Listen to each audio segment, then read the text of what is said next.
Hello, everybody, and welcome to today's Facebook Live.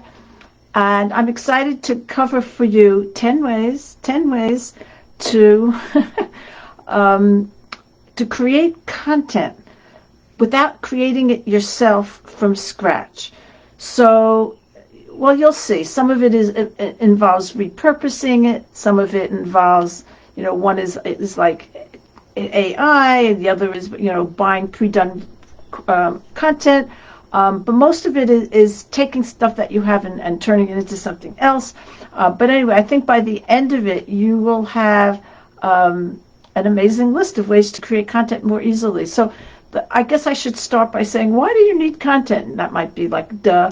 But, but you need content because as an expert who wants to get your knowledge out to the world, that's who I help. I help people who want to have an expertise-based business online.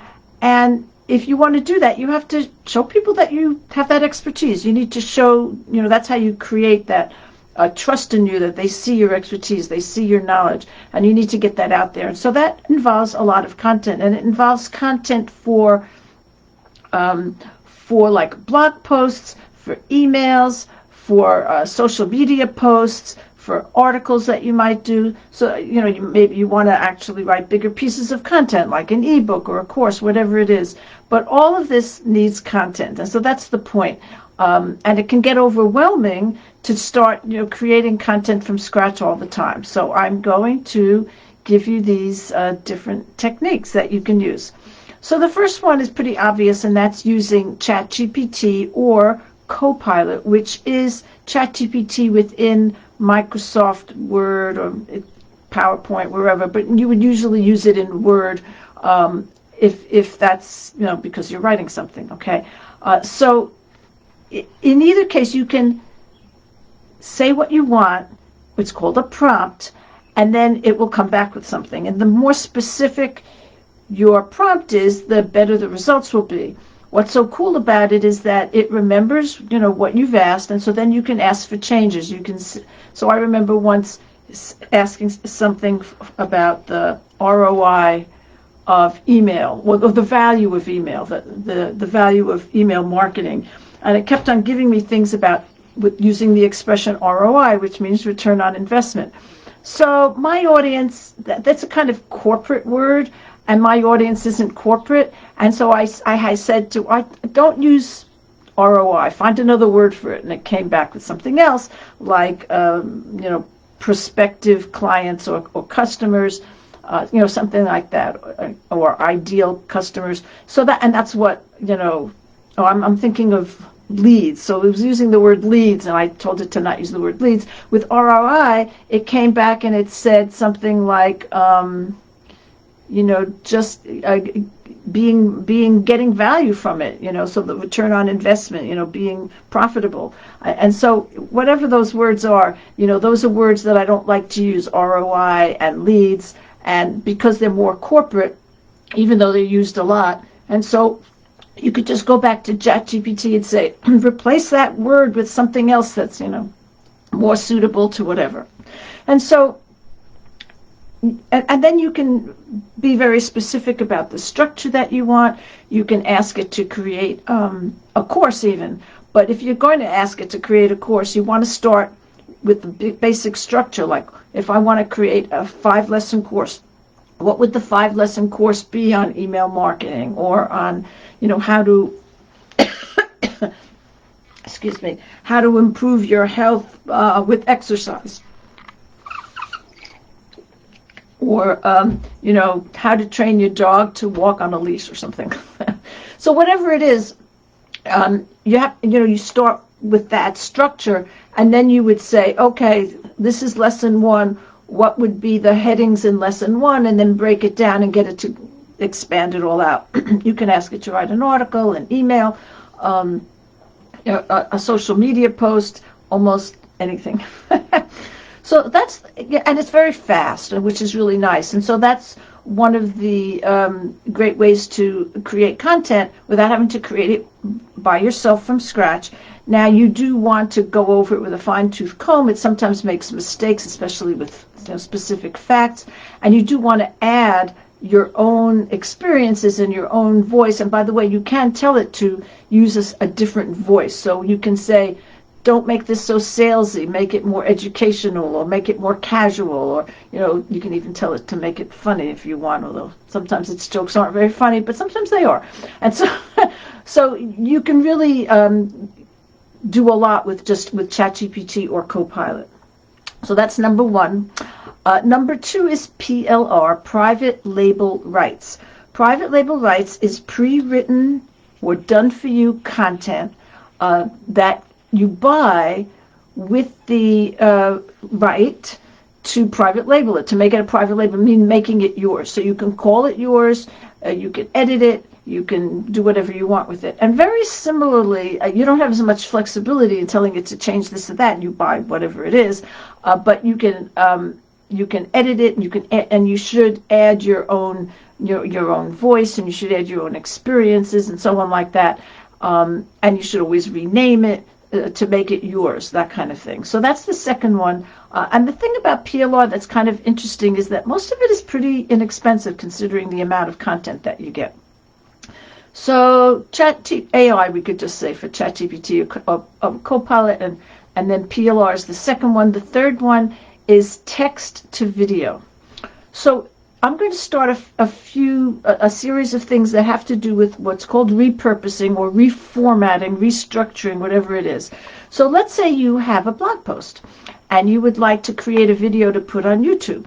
So what you do is you put up that blog post there, and you want to read it a few times so that you are comfortable with it, and then you just sort of read it. You don't want to read it necessarily word for word. You don't want it to sound robotic, but you go through it, and it's like having, you see me looking down at the side there. I have a list, and so I can speak from the list. In the same way, you can speak from that blog post, just keeping to it pretty closely, but not necessarily word for word, and then you can create a video and you can put that on YouTube, or you could do anything you want with it.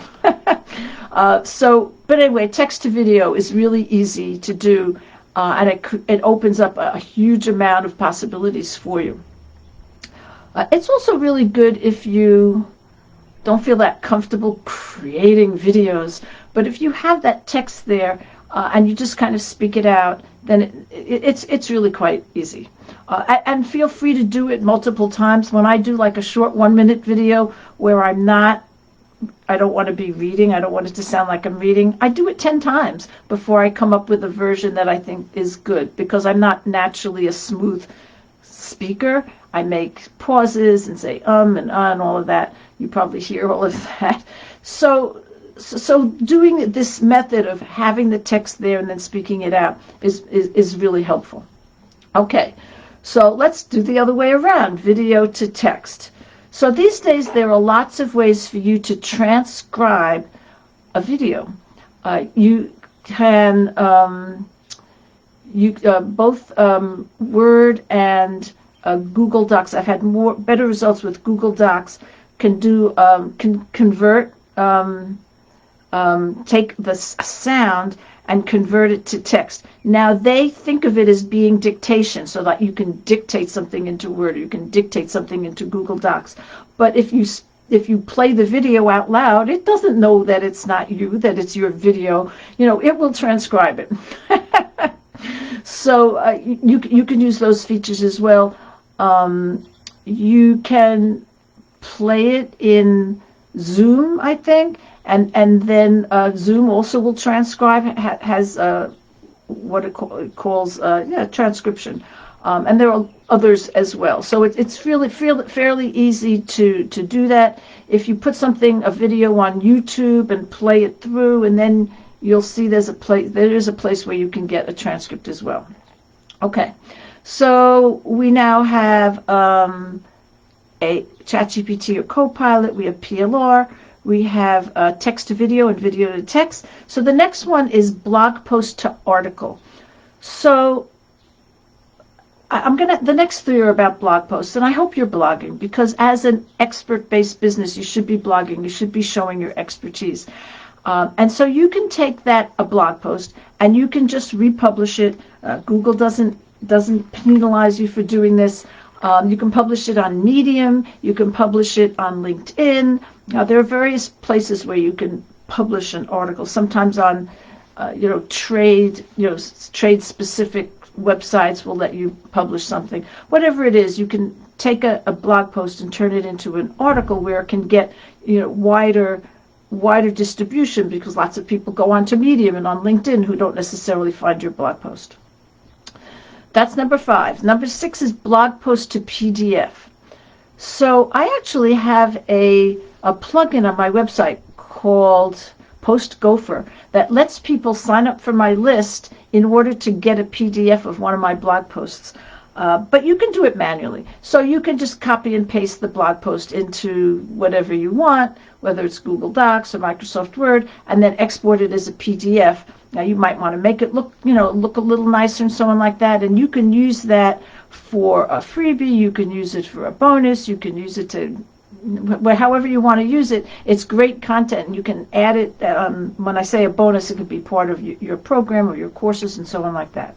So taking that content, and you can also, I'll talk about that in a minute. I'm getting ahead of myself here.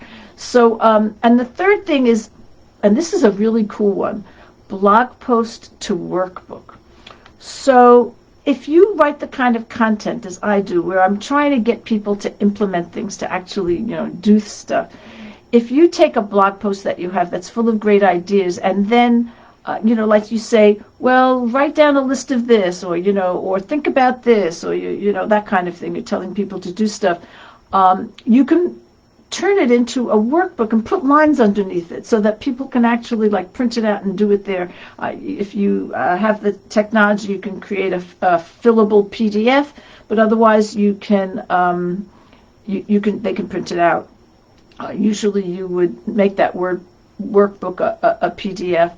And people can, by the way, open a PDF in Google Docs or Microsoft Word and convert it themselves to something that they can edit.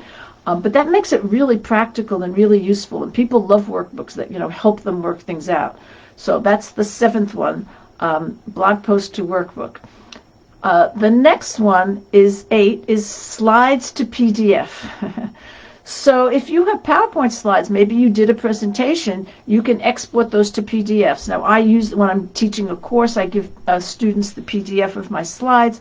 So that's one way that I use it, but you could turn it into a freebie or whatever you want. I often design content in PowerPoint because it's easier to make it pretty, and you can make PowerPoint vertical if you want. And then I turn that into a PDF, and so you can design really nice content using that. You can also use Canva to design things, but the point is, if you have the slides, you can turn that into a PDF or something like that can be your content that you already have. Okay, so next is slides to an ebook. So I did this once, and it was like one of my most successful ebooks. I think it was called... it had to do with PowerPoint, and it was called something like slide design. Yeah, slide design for non-designers, right? And so it was a webinar that I gave, and then I actually delegated this to a VA, and she turned it into an ebook, and it became an ebook that I've sold. I'm sure I've made thousands of dollars on this ebook. It's a $20 ebook, and so she took there was a video, and so she transcribed the video, and that became the text of the ebook, and then she took the slides and exported them as images, and those became the pictures in the ebook, and it turned it into an ebook that I was able to sell. So that's 9. So 10 is to take, and you can do this with many of these other techniques, is to either break up or combine older existing materials. So, for example, at one point I had, when video was really hard to get on websites, which was 20 years ago, I had a series of blog posts about it, and I combined them together to make an ebook. Okay, and you can also break up stuff. So if you have something that's much longer, like ebook and it's 100 pages long or something like that. You can break that up into little pieces. You can make articles out of it. You can make freebies out of it. You can make blog posts out of it, anything like that. So either breaking up material into smaller pieces or combining material and putting it together into something more substantial is another way to create content based on what you already have. So I'm just going to summarize what they are. So number 1 is ChatGPT or Copilot. Number 2 is PLR, private label rights. Number 3 is text to video. Number 4 is video to text. Number 5 is blog post to article. Number 6 is blog post to PDF. I'm looking at my notes over there. I told you I had a list. Number 7 is blog post to workbook. Number 8 is number 8 is slides to PDF. Number 9 is slides to ebook, and then finally break up or combine older material. So we have 10 techniques. I'll write them down in the bottom so you have them all written out. Okay, let me know if you have any questions. Bye-bye.